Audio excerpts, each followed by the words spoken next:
Hello and नमस्ते, स्वागत छ हजुरहरूलाई नेपाल अनलाइन स्कुल च्यानलमा। आज हामी बिपिएस फर्स्ट इयरको चाहिँ अकाउन्ट्स पढ्न जाँदैछौँ है त, जसमा चाहिँ हामीले च्याप्टर 9मा हामीले accounting for the long live एसिडको बारेमा चाहिँ हामीले पढिरहेका थियौँ है त। र हजुरहरूले यसभन्दा अघिल्लो क्लासेसहरू अटेन्ड गर्नुभएको छैन भनेदेखि गर्नु होला है त।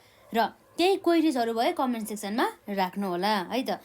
र आज पनि हामी एक्जाममा सोधिएका प्रश्नहरू चाहिँ सल्भ गर्न जाँदैछौँ, जुन चाहिँ हाम्रो 5 मार्क्सदेखि 10 मार्क्समा सोधिने प्रश्नहरू चाहिँ हामी सल्भ गर्न जाँदैछौँ है त। हामीले यसभन्दा अघि कभर गरेका कुराहरू भयो। यो भनेको हामीले सर्ट क्वेसन है त, ब्रिफ, जुन 2 मार्क्सको लागि चाहिँ इम्पोर्टेन्ट क्वेसनहरू चाहिँ हामीले अलरेडी हेरिसकेका छौँ। र आजको लागि हाम्रो यहाँ क्वेसन नम्बर 1 चाहिँ रहेको छ है त, जसमा चाहिँ हामीलाई के भन्दैछ भन्दाखेरि अन द मे 1 2019 भनेपछि मे 1 2019 को दिनमा चाहिँ के गरेछ भन्दाखेरि स्टार ट्रेडिङ कम्पनी, यो कम्पनीको नाम हो, जसले चाहिँ पर्चेज अफ प्रिन्टिङ मेसिन है त, printing machine at the price of rupees 4,20,000। अर्थात् के भन्दा यो हाम्रो स्टार ट्रेडिङ कम्पनीले चाहिँ मे 1 2019मा चाहिँ 4,20,000 पर्ने एउटा के गरेछ, उसले प्रिन्टिङ मेसिनरी चाहिँ किनेछ।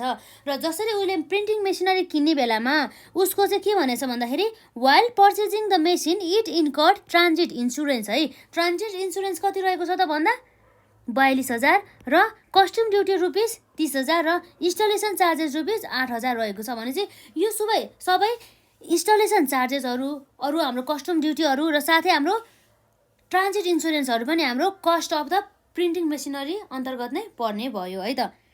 अब हामीले सुरुमा चाहिँ यसको कस्ट कति पर्यो भनेर निकाल्नु पर्ने भयो। र हामीलाई रिक्वायरमा रहेको छ नम्बर एमा journal entry on the May 1 2019 for the purchase of the printing machine भन्ने कुरा रहेको छ है त। यसको चाहिँ अब हामीले जनरल इन्ट्रीको फर्मेट त बनाउँदैनौँ है, मैले बनाउँदिनँ, हजुरहरूले एक्जाममा चाहिँ बनाउनु होला है त। अब हाम्रो यहाँ रहेको छ जनरल इन्ट्री, र योभन्दा अगाडि हामीलाई वर्किङ नोट थाहा हुनु पर्यो है। वर्किङ नोटमा हामीलाई के थाहा हुनु पर्यो भन्दाखेरि यहाँ रहेको छ हाम्रो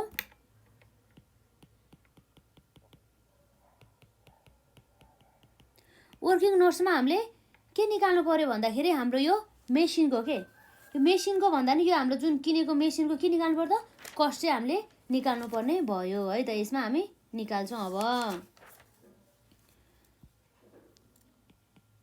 क्यालकुलेसन अफ के हो त भन्दा एक्विजिसन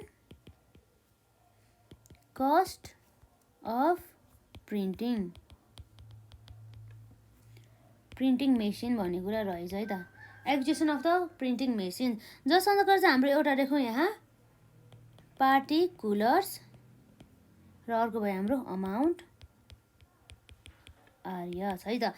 अब हामीले के गर्न सक्छौँ भन्दा यहाँ पर्चेज प्राइस है, पर्चेज प्राइस हाम्रो कति रहेको छ हेरौँ है त। हामीलाई पर्चेज प्राइस दिएको भनेको यसको रहेको छ जम्मा 4,20,000 परेको रहेछ है त। अब अरू हाम्रो पर्चेज गर्दाखेरि लागेको अरू खर्चहरू जस्तै हाम्रो के छ त, यसमा एड गर्नुपर्ने ट्रान्जिट इन्सुरेन्स।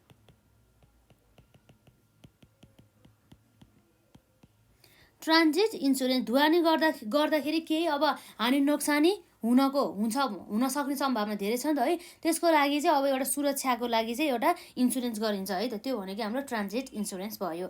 ट्रान्जिट इन्सुरेन्स अन्तर्गत अब हाम्रो कति आउने भयो त भन्दाखेरि यिनीहरूको मूल्य छ 42,000 बराबरको। र अरू पनि हाम्रो यहाँ रहेको छ कस्टम ड्युटी।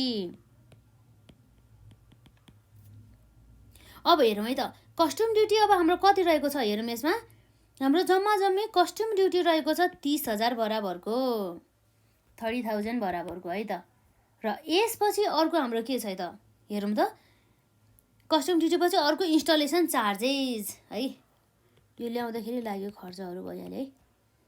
इन्स्टलेसन के हो त चार्जेस अथवा खर्चहरू, एक्सपेन्सेस भनौँ, कति रहेको छ भन्दा चाहिँ जम्मी 8,000 रहेछ। यसरी चाहिँ हाम्रो लगभग टोटल कस्ट अफ त के आउनु भयो भन्दा जुन हामीले प्रिन्टिङ मेसिनरी चाहिँ ल्याउँदाखेरि अर्थात् एक्विजिसन गर्दाखेरि लागेको खर्चहरू, अर्थात् हामी यसलाई के भन्न सक्छौँ, एक्विजिसन कस्ट भन्छ है त।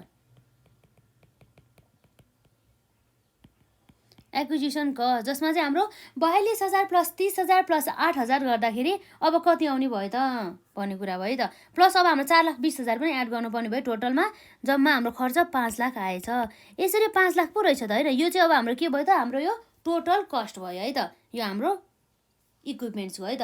अब हामीले जर्नल इन्ट्री पास गर भनेको छ है त। जर्नल इन्ट्री पास गर्दाखेरि हामीलाई आएको के हो त भन्दा प्रिन्टिङ मेसिनरी हो है, प्रिन्टिङ मेसिन है।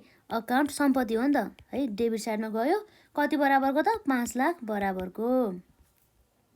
2 यो यसरी पर्चेस गरेको बाबत हाम्रो के गयो त, पैसा गयो क्यास, अथवा हामी के लेख्छौँ ब्याङ्क एकाउन्ट क्रेडिटेड भयो है त। कति गयो त हाम्रो क्यास 5 लाख नै गयो। यसरी चाहिँ हाम्रो चाहिँ एउटा जर्नल इन्ट्री भयो है त। जुन हाम्रो यहाँ न्यारेसन रहेको छ फर पर्चेस है त, for purchase of printing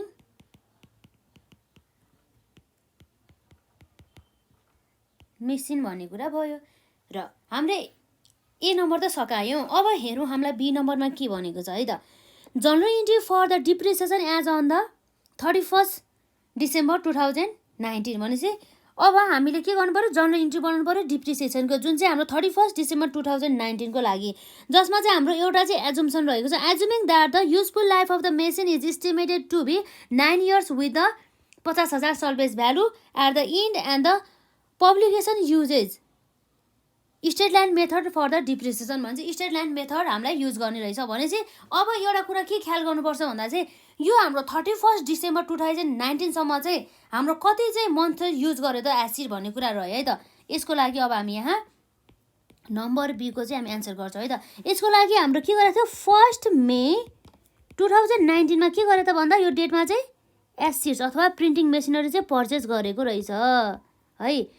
purchase गरेको रहेछ कतिमा त 5 लाख बराबरमा भनिसकेपछि यस्तो अवस्थामा अब के हुने भयो त भन्दा यसले चाहिँ हामीलाई डिप्रिसिएसन निकाल भन्दैछ। कुन डेटमा भन्दा हाम्रो डिप्रिसिएसनको डेट निकाल्नु पर्ने भनेको कहिले हो भन्दाखेरि 31 डिसेम्बर 2019। अब हामी हेरौँ कति पिरियड चाहिँ यसलाई एसिडलाई चाहिँ युज गरेछ भन्दाखेरि हाम्रो 1 मेदेखि कति भयो त डिसेम्बरसम्म भनेपछि मे, जुन, जुलाई, अगस्त, सेप्टेम्बर, अक्टोबर, नोभेम्बर, डिसेम्बर भनेपछि जम्मा जम्मी यसरी हेर्दाखेरि हाम्रो कति मन्थ युज गरेछ भन्दा चाहिँ एसिड चाहिँ हाम्रो 8 मन्थ चाहिँ युज गरेछ है त। कति मन्थ भन्दा 8 मन्थ बराबरको चाहिँ एसिड चाहिँ हाम्रो यहाँ युज गरेको चाहिँ पाइयो। यो भयो है त। अब 8 मन्थसम्म चाहिँ यो एसिड चाहिँ युज गरेको रहेछ। अब हामीलाई के निकाल भन्दैछ भन्दाखेरि यसले चाहिँ हामीलाई डिप्रिसिएसन निकाल भन्दैछ है त। अब हामी यहाँ निकाल्न सक्छौँ amount of depreciation. Amount of depreciation निकाल्नको लागि हामीलाई के दिएको छ त, यहाँ हामी फर्मुला रहेको छ ओरिजिनल कस्ट अथवा भ्यालु माइनस हाम्रो के हो त सल्भेज भ्यालु डिभाइड बाई हाम्रो के हो त life of the acids. Life of के हो त एसिड्स। र हाम्रो ओरिजिनल कस्ट हाम्रो कति रहेको छ 5 लाख है, जुन हामीले अघि भर्खरै वर्किङ नोट्समा निकालेका थियौँ। र 5 लाख पछि अब अर्को हाम्रो माइनस सल्भेज भ्यालु हाम्रो कति हुँदैछ भन्दै चाहिँ यसले एजुमिङ द्याट हाम्रो सल्भेज भ्यालु इज 50,000 कति भयो त 50,000 बराबरको। र अब यसको लाइफ अफ द एसिड्स है, यो एसिड्सको लाइफ चाहिँ कति रहेको छ त 9 इयर्स रहेको छ।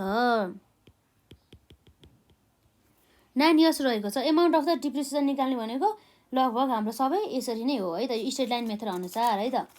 अब हामीले यहाँ हेर्न सक्छौँ 5 लाख माइनस 50,000 गर्दा हाम्रो कति आउनु भयो त यसमा 4,50,000 डिभाइड बाई 9 गर्दा कति आउनु भयो त हाम्रो यसमा 4,50,000 डिभाइड बाई 9 गर्दाखेरि हाम्रो जम्मा जम्मी एमाउन्ट अफ द डिप्रिसिएसन है त 50,000। तर यो त के हो त पर एनम भनेपछि फर 1 इयरको लागि। 1 इयरमा हाम्रो कति मन्थ हुन्छ त 12 मन्थ हुने गर्दछ। तर यो एसिड त हाम्रो कति महिना मात्र युज गरेछ भन्दा जम्मा 8 महिना मात्र युज गरेछ भनेदेखि यो फर 2019 को लागि चाहिँ यो हाम्रो डिप्रिसिएसन कति भयो भन्दाखेरि 1 वर्षको लागि 50,000 भनेपछि यसमा कति महिना हुने भयो 50,000 है। 1,50,000 चाहिँ भइसक्यो है 50,000 हो भनेदेखि त्यस्तो अवस्थामा अब हाम्रो 8 महिनाको लागि निकाल्नु है त। मे 1देखिबाट गऱ्यो भने मे, जुन, जुलाई, अगस्त, सेप्टेम्बर, अक्टोबर, नोभेम्बर, डिसेम्बर भनेपछि जम्मै हाम्रो कति 6, 7, 8 है 8 महिना चाहिँ युज गरेको छ नि त। यसरी चाहिँ हाम्रो 50,000 भनेको हाम्रो कति महिनाको लागि भयो डिभाइड बाई 12 र हाम्रो युज गरेको भनेको 8 मन्थको लागि भनेपछि 50,000 डिभाइड बाई 12 इन्टु 8 गर्दाखेरि हाम्रो कति आउने भयो त भन्दा रुपिस 33,334 बराबरको चाहिँ हाम्रो के आउनु भयो त डिप्रिसिएसन चाहिँ आउने भयो यो 19 को लागि है त।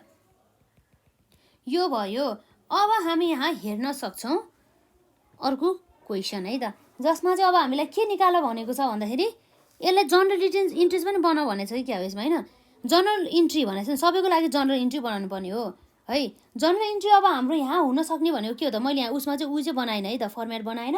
यसमा जनरल इन्ट्री चाहिँ डिप्रिसिएसन काट्दाखेरि भनेको डिप्रिसिएसन त हाम्रो खर्च हो, त्यसै कारणले गर्दा डिप्रिसिएसन अकाउन्ट हामी के गर्छौँ डेबिट साइड गर्छौँ र यसरी डिप्रिसिएसन काटेको कारणले गर्दा हाम्रो एसिडको भ्यालु घट्यो, त्यस कारणले गर्दाखेरि एसिडको भ्यालु हामी क्रेडिटेड गर्छौँ है त। अब क्रेडिटेड त गर्ने हो। अब यो चाहिँ जुन हाम्रो के गर्न सक्छौँ त भन्दा यो एकुमुलेटेड डिप्रिसिएसनमा ट्रान्सफर गरेको पनि हामीले देखाउन सक्छौँ है त। प्रिन्टिङ मेसिनरी भनौँ न, यसो गर्दा पनि भयो है त। कति छ त हाम्रो रुपिस 33,334 अथवा हाम्रो अब यसमा अब हामीले क्यालकुलेट गर्दा 33,333 पनि आएको छ होइन। हामीले यसलाई चाहिँ अब राउन्ड अफ गरेर 4 लेखेको है त। यो कुरा भयो। 33,334 बराबरको चाहिँ यसरी आउने भयो डिप्रिसिएसन है त। अब हाम्रो यहाँ लेख्न सक्छौँ फर के को लागि भन्दाखेरि डिप्रिसिएसन एक्सपेन्सेस अन्डर के हो त भन्दा एसएलएम अर्थात् स्ट्रेट लाइन मेथड भन्ने कुरा भयो। यो कुराहरू भयो है त। अब हाम्रो फर्स्ट एजुम्सन अनुसार त भयो र अब बीको डबल आईमा के भनेको छ भन्दा त assuming that the total output capacity of the machine is 50,000 copies भनेपछि यो मेसिनको चाहिँ कपिज कति छ त भन्दा यसको आउटपुट चाहिँ यसको क्यापेसिटी चाहिँ यसको क्षमता चाहिँ 50,000 छ भनेदेखि with 60,000 salvage value the machine printed 12,000 copies during the first year of the operation भनेदेखि अब यस्तो अवस्थामा चाहिँ अब हामीले के निकाल्नु पर्ने भयो भन्दाखेरि यसको क्यापेसिटीको बेसिसमा हामीले के निकाल्नु पर्ने भयो डिप्रिसिएसन चाहिँ क्यालकुलेट गर्नुपर्ने भयो।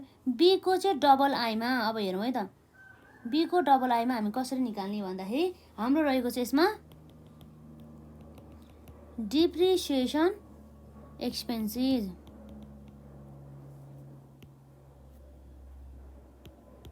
As per expenses as per भन्दा चाहिँ पर कपी निकालौँ है त। अन्डर कुन मेथड अनुसार भन्दा चाहिँ under units of production method अनुसार हो। यसको लागि चाहिँ हामीलाई आवश्यक पर्ने भनेको जुन हाम्रो एक्विजिसन कस्ट अथवा ओरिजिनल भ्यालु अथवा ओरिजिनल कस्ट है त। एक्विजिसन कस्ट माइनस के हो भन्दाखेरि सल्भेज भ्यालु आउने भयो डिभाइड बाई हाम्रो के हो त यसमा नर्मल क्यापेसिटीको बेसिसमा ल्याउनु पर्ने हो नि त है। नर्मल क्यापेसिटी हुने भयो। अब हाम्रो नर्मल क्यापेसिटी अनुसार अब के हुने भयो भन्दाखेरि कति आउँछ त भन्दा एक्विजिसन कस्ट हाम्रो रहेको छ जम्मा 5 लाख र यसमा चाहिँ अब हाम्रो एजुम्सनमा हाम्रो कति छ त्यसको सल्भेज भ्यालु भन्दा 60,000 रहेको छ है त। सल्भेज भ्यालु त घटाउनु परिहाल्यो नि। सल्भेज भ्यालु कति छ त 60,000 र नर्मल क्यापेसिटी रहेको छ हाम्रो 50,000 बराबरको भनेपछि एउटा युनिट बराबर चाहिँ हाम्रो डिप्रिसिएसन कति हुने रहेछ भन्दा 50,000 माइनस 60,000 डिभाइड बाई 50,000 गर्दा रुपिस 8.80 चाहिँ आउने रहेछ भनेपछि अब हामीले जतिसुकै मन्थमा चाहिँ अब यो डिप्रिसिएसन युज गरोस् है, जतिसुकै महिनामा डिप्रिसिएसन गर्यो तर हामीले अब 12,000 युनिट बराबरको नै अब हामीले के गर्नुपर्ने भयो त डिप्रिसिएसन चाहिँ चार्ज गर्नुपर्ने भयो यो इयरमा चाहिँ है त। अब हामी यहाँ हेर्न सक्छौँ नाउ डिप्रिसिएसन फर के को लागि भन्दा फर फर्स्ट इयर भन्ने कुरा भयो है त। फर फर्स्ट इयरको त्यसको लागि त अब हाम्रो युनिट उत्पादन कति भन्दैछ 12,000 युनिट्स है मल्टिप्लाई बाई हाम्रो एउटा युनिट्स बराबर कति छ त डिप्रिसिएसन कस्ट भनेको 8.8 रुपिज है भनेपछि 12,000 युनिट्स इन्टु 8.8 पर युनिट गर्दाखेरि कति आउनु भयो त रुपिस 1,05,600। देयरफोर हाम्रो डिप्रिसिएसन एक्सपेन्सेस कति आउनु भयो त रुपिस 1,05,600 बराबरको आउने भयो है त। यो भयो मेन चाहिँ। अब यसको जनरल इन्ट्री पास गर्नु पर्यो है, फर्मेट चाहिँ हजुरहरूले बनाउनु होला यसमा पनि। र अब हाम्रो के आउँछ त, डिप्रिसिएसनलाई हामी चार्ज गर्छौँ डेबिट साइडमा। डिप्रिसिएसन अकाउन्ट डेबिटेड कति हजार बराबरको हाम्रो 1,05,600 बराबरको 2 है त। 2 के छ भन्दा चाहिँ 2 एक्युमुलेटेड डिप्रिसिएसन। एक्युमुलेटेड डिप्रिसिएसन अथवा हाम्रो के हुन्छ त, यसलाई हामीले प्रिन्टिङ मेसिन भनेर पनि हामीले यसरी पनि गर्न सक्छौँ नि त हैन, जुन गर्दा पनि भयो। सबैको अब फरक फरक छ नि त है। यसको पनि कति भयो त 1,05,600 यो कुरा भयो है त। यसरी हाम्रो चाहिँ के गर्न सक्छौँ भन्दाखेरि न्यारेसनमा चाहिँ हामीले फर एनुअल डिप्रिसिएसन एक्सपेन्सेसको कुरा आउनुभयो त। एनुअल डिप्रिसिएसन एक्सपेन्सेस यसरी आउनुभयो है त। यो कुरा हाम्रो न्यारेसन भयो। र यसपछि अर्को हाम्रो के रहेको छ त भन्दा नम्बर सीमा है, journal entry for the sales of the machine कति रहेको छ हेरौँ है त। हाम्रो सेल्स मेसिन चाहिँ सेल गरेको ट्रान्जेक्सनलाई चाहिँ हाम्रो रेकर्ड गरेर चाहिँ जनरल इन्ट्री बनाउनु पर्यो है त। Assume that the printing machinery becomes the obsolete and the sold for rupees 2,50,000 on the 31 December 2022 according to the question B I. भनेपछि हामीले डिप्रिसिएसन चाहिँ यो क्वेसन बिआई अनुसार निकालेको अनुसार चाहिँ हामीले के गर्नु पर्यो, डिप्रिसिएसन चार्ज गर्नु पर्यो। र 31 डिसेम्बर 2022 मा चाहिँ यसरी सोल्ड गरेको छ 2,50,000। अब हामी यहाँ हेरौँ जनरल इन्ट्री बनाऊ है त। अब सुरुमा चाहिँ अब हाम्रो यहाँ गेन भयो कि लस भयो भनेर निकालौँ है त। यसमा हाम्रो सी अनुसार कम्प्युटेसन अफ गेन अथवा के हो त हाम्रो लस अन सेल भन्ने कुरा भयो है त। हाम्रो यहाँ आउने भयो एउटा दुईटा कोलम पार्टिकुलर्स र अर्को भनेको हाम्रो यसमा अमाउन्ट रुपिस है त यसमा। र अब हाम्रो यहाँ आउने भनेको के हो त भन्दा एक्विजिसन कस्ट अथवा ओरिजिनल भ्यालु है त। एक्विजिसन हाम्रो कस्ट रहेको थियो 5 लाख बराबरको, र जसमा चाहिँ अब हामीले लेस डिप्रिसिएसन चाहिँ हामीले काट्नु पर्ने भयो है त। लेस डिप्रिसिएसन एक्सपेन्सेस कतिसम्म भन्दा अफ टु डिसेम्बर कति हो त भन्दा 31 सम्म है त, 31 2022। अब हाम्रो यहाँ डिप्रिसिएसन चाहिँ क्यालकुलेट गर्नुपर्ने भयो है त। अब 31 डिसेम्बर अब हामीलाई थाहा छ हामीले है डिप्रिसिएसन सुरुमा कति निकालेको थियो भन्दाखेरि यो बिआई अनुसार चाहिँ हाम्रो यहाँ रहेको थियो जम्मा डिप्रिसिएसन चाहिँ फर्स्ट इयरको लागि है त 2019 को लागि कति छ त 33,334 है त। कति थियो 33,334 रुपिस 33,334 प्लस है त। अब यो महिनामा पो अब यो वर्षमा पो हैन 2019 मा पो जम्मा 9 महिनाको 8 महिनाको लागि युज गरेको थियो है त। त्यसकारणले गर्दाखेरि जम्मा हाम्रो कति भयो त 33,334 है। यो स्ट्रेट लाइन मेथड हो नि त, त्यही भएर चाहिँ प्रत्येक वर्ष चाहिँ एउटै अमाउन्ट बराबरको चाहिँ डिप्रिसिएसन चाहिँ गर्छ यदि 12 महिना नै युज भएको रहेछ भनेदेखि है त।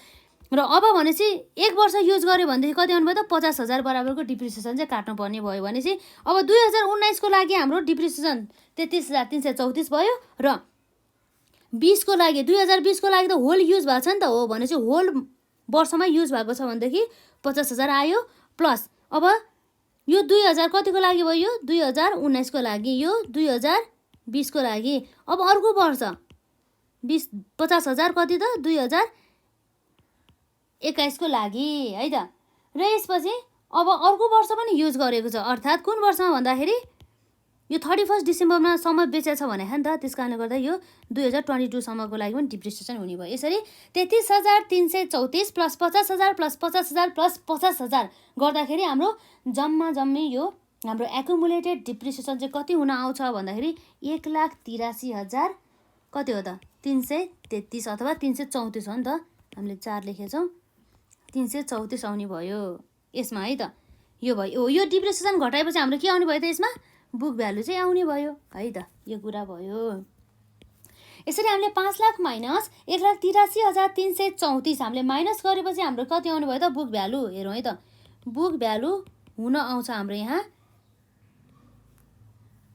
3 लाख कति हो त भन्दा 3,16,666 कति छ 3,16,666 बराबर चाहिँ हाम्रो बुक भ्यालु रहेछ। र अब हेरौँ यसलाई कतिमा बेचा रहेछ हेरौँ त सेल्स प्रोसिड अथवा सेल्स भ्यालु भनौँ है त कति छ त यसलाई सेल्स प्रोसिड अथवा सेल्स भ्यालु चाहिँ हाम्रो चाहिँ जम्मा हाम्रो क्वेसनले कतिमा बेच्यो भनेछ 2,50,000मा बेचेको भनेछ। भनेपछि अब के रहेछ हाम्रो बुक भ्यालु भन्दा चाहिँ कममा चाहिँ यसले के गरेर रहेछ बेचा रहेछ। हामीलाई अब लस हुने भयो नि त होइन हाम्रो कस्ट पनि उठेन नि त हो यसरी 2,50,000 रहेछ भनेदेखि अब के आउनु भयो त हाम्रो लस अन द सेल्स आउने भयो है त यसमा लस अन सेल्स जसमा चाहिँ अब के भयो त हाम्रो लस अन सेल्समा 3,16,666 माइनस 2,50,000 गर्दाखेरि हाम्रो लस भनेको 66,666 रुपियाँ चाहिँ आयो है। यति चाहिँ हाम्रो लस रहेछ। अब यसको चाहिँ अब हामीले के गर्नु पर्यो त जनरल इन्ट्री बनाउनु पर्यो यो सेल्स गरेको है। अब जनरल इन्ट्री बनाउँदा सेल्स गर्दा हामीले के गर्नु भयो क्यास कति आयो भने यसले ब्याङ्क एकाउन्ट डेबिट गर्नु पर्यो यसले 2,50,000 आयो भनेको छ है त। र लसलाई हामीले जहिले पनि के गर्नुपर्छ डेबिट साइडमा चार्ज गर्नुपर्ने हुन्छ है त लस अन सेल्स अर्थात् यो हामीले केमा जानु भयो प्रफिट एन्ड लस एकाउन्टमा डेबिटेड कति भयो भने अहिले हामीले अहिले भर्खर निकालेको यो भ्यालु हो कति हो यसमा भन्दा 66,666 को कुरा आयो है त। अब हाम्रो जति पनि डिप्रिसिएसन छ नि त्यो एक्युमुलेटेड डिप्रिसिएसन है त एकाउन्ट डेबिटेडमा कति आउनु भयो त भन्दा 1,83,300 कति हो त हाम्रो 34 हो है त। यसो गरेर चाहिँ हाम्रो के आउने भयो त टु सबै भनेको यो प्रिन्टिङ मेसिन कति आउनु भयो त प्रिन्टिङ मेसिन एकाउन्ट 5 लाख बराबरको चाहिँ आउने भयो। यसरी चाहिँ हामीले क्याल्कुलेट गर्न सक्छौँ। फर के हो त हाम्रो न्यारेसनमा for sales of printing machine at a loss भन्ने कुरा चाहिँ रहेको छ है। यसरी चाहिँ हाम्रो चाहिँ जुन हिसाबहरू चाहिँ एक्जाममा सोधिने रहेछ है त यो मजाले प्र्याक्टिस गर्नु होला है त कम्तीमा पनि 2-3 चोटि अब आफैले पनि नहेरिकन गर्नु होला है। र आजलाई चाहिँ यति नै गरौँ र नेक्स्ट पार्टमा चाहिँ हामी अरू क्वेसनहरू चाहिँ कभर गर्छौँ है त यसै च्याप्टरसँग सम्बन्धित। र हजुरहरूले यसभन्दा अघिको पार्टहरू हेर्नु भएको छैन भनेदेखि हेर्नु होला। र आजलाई चाहिँ यति नै गरौँ है त। र केही क्वेरिजहरू भए कमेन्ट सेक्सनमा राख्नु होला।